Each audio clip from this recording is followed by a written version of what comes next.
Bapak, Ibu, saudara yang dikasihi Tuhan, Shalom, salam sehat untuk kita semua. Apa kabar? Sehat toh? Wah, sungguh luar biasa, mantap. Kita akan membaca Alkitab dan akan merenungkannya. Namun sebelumnya, marilah kita berdoa.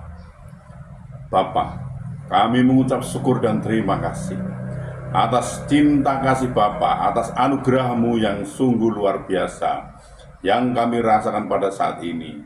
Bapa, kami akan membaca Alkitab dan juga akan merenungkannya. Berilah kami daya ingat yang baik dan berilah kami pengertian agar kami bisa mengerti dan bisa memahami apa yang Tuhan kehendaki kami bisa melakukan dan juga bisa memberitakan dan juga bisa menyimpannya dalam hati pikiran kami. Dalam nama Tuhan Yesus kami berdoa. Amin.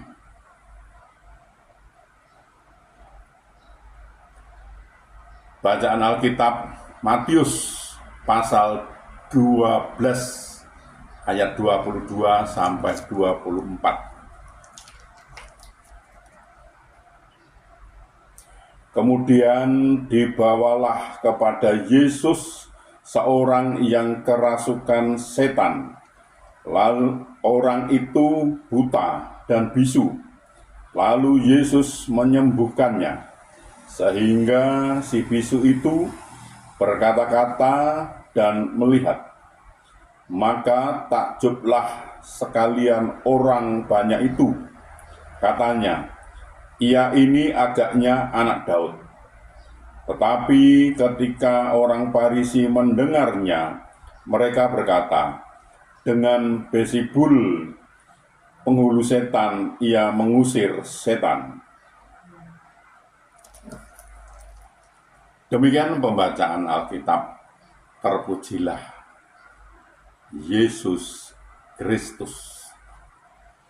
Bapak, Ibu, saudara, menjadi orang percaya lama atau bertahun-tahun tidak menjamin seseorang memiliki pengenalan yang benar akan Tuhan Yesus. Banyak yang kerohaniannya tidak pernah bertumbuh dan tetap begitu-begitu saja. Sekalipun ditinjau dari sudut waktu, sudah seharusnya menjadi pengajar.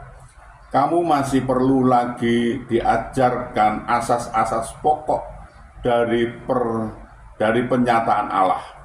Dan kamu masih memerlukan susu, bukan makanan keras. Sebab barang siapa masih memerlukan susu, ia tidak memahami ajaran tentang kebenaran, sebab ia adalah anak kecil. Ibrani pasal 5 ayat 12-13. Rasul Petrus menasihati, bertumbuhlah dalam kasih karunia dan dalam pengenalan akan Tuhan dan Juru Selamat kita, Yesus Kristus. 2 Petrus pasal 3 ayat 18. Memiliki pengenalan yang benar akan Tuhan berarti tahu siapa Tuhan, memahami jalan-jalannya, kuasanya, dan juga kehendaknya. Jika kita tidak memiliki pengenalan yang benar akan Tuhan, kita akan bertindak seperti orang-orang Farisi itu. Ketika melihat Tuhan, Yesus menyembuhkan orang buta dan bisu yang kerasukan setan. Orang-orang Farisi yang secara teori paham benar tentang firman Tuhan malah menuduh dengan Beelzebul, penghulu setan, ia mengusir setan. Ayat bacaan kita ini sangat berbahaya. Apabila cara pandang yang salah ini tidak segera dibereskan, sampai kapanpun kita akan menjalani hidup sebagai orang percaya yang paradigma yang salah seperti orang-orang Farisi itu.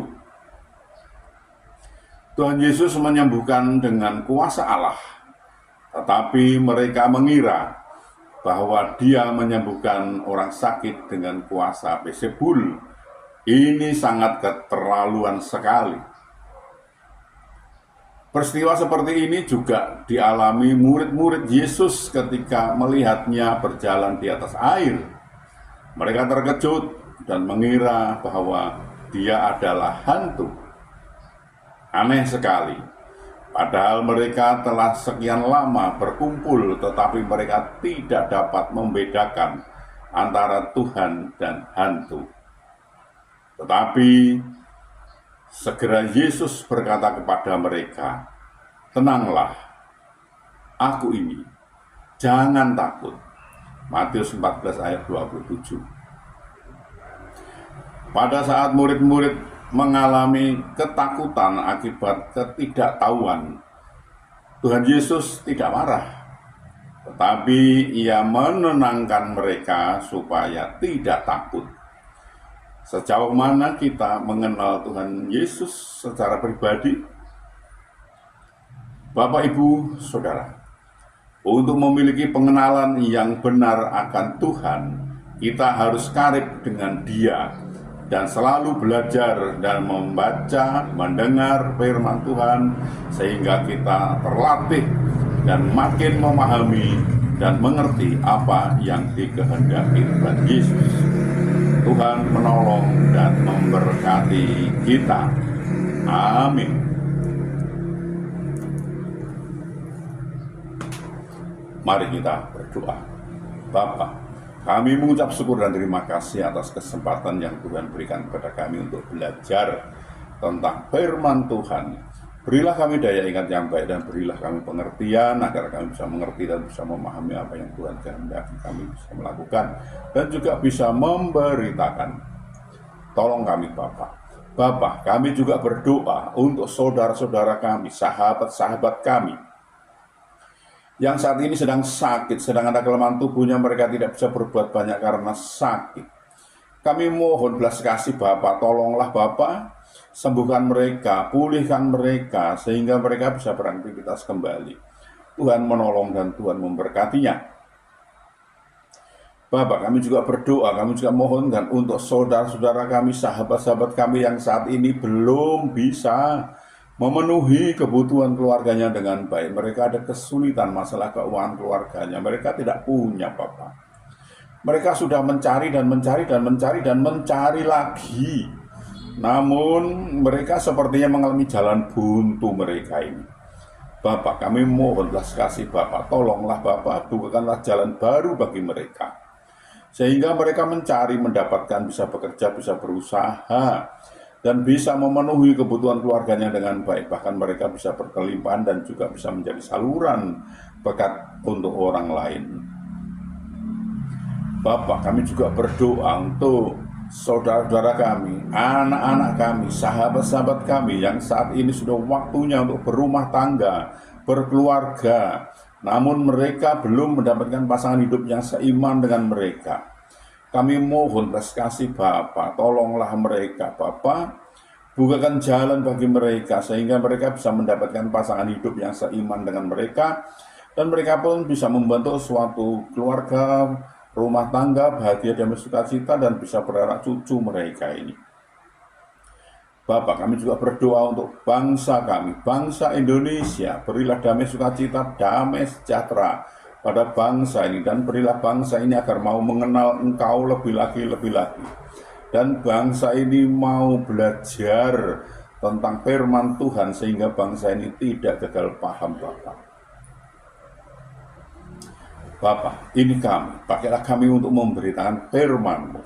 Lengkapi kami dengan Roh-Mu yang kudus untuk memimpin dan membimbing kami dalam memberitakan firman itu agar tidak keliru Bapa. Bapa, ampunilah segala dosa dan salah kami, sehingga kami layak untuk memohon pertolongan Bapa. Dalam nama Tuhan Yesus kami berdoa.